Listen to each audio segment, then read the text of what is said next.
And interestingly enough, there isn't actually a magic formula as to whom you trust. Yeah. What's happened to you. Yeah.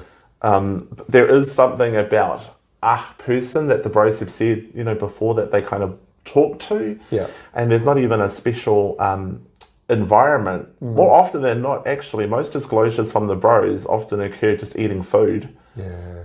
And maybe that's something to explore. Maybe, you know, thinking to yourself, how are you going to set the environment up, either consciously or subconsciously, so that you can have this conversation. Yeah.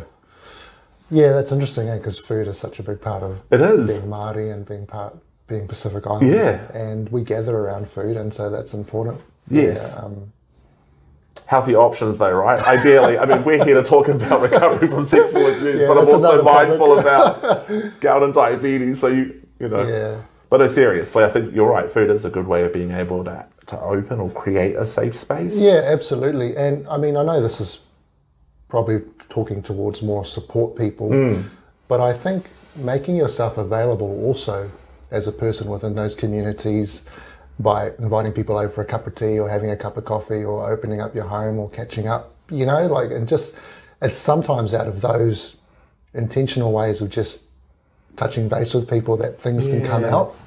And that's how, I think that's also how people actually observe how you're trustworthy, just stopping for a chat or a cup of tea or a feed or something. And people can actually grow in their awareness of how safe you are through those things.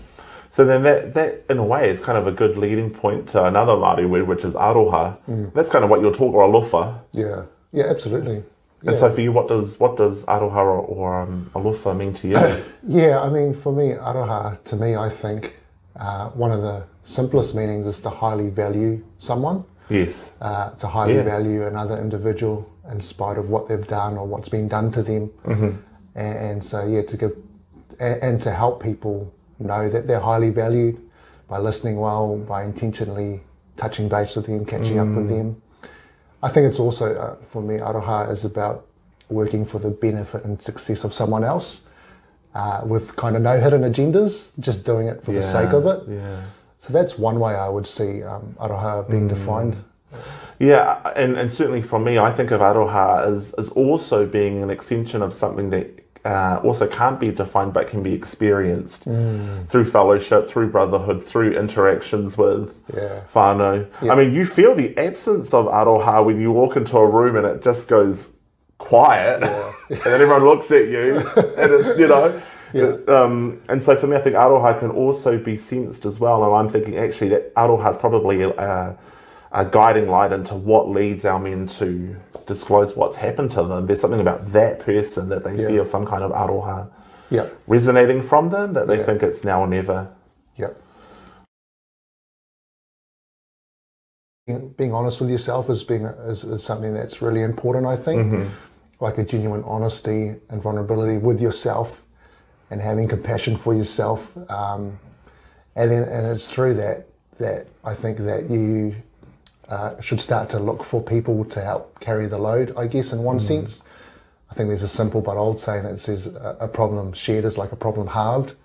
And so try not to keep it all in and reach out and look for safe people who can, at the very least, just come alongside you and just sit with you. I think that's really important. People who can just sit with you and hold the space for you.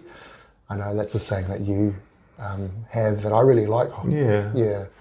So sit and hold the space. Don't colonize it. Give our bros some space to do what they need to do, right? Yeah, but that's a very good point, because we can often think we have to say or do something. Yes. When actually what people often need is just someone to sit and listen and care and engage and touch and all of that. They can speak a whole lot more than trying to actually have to say something.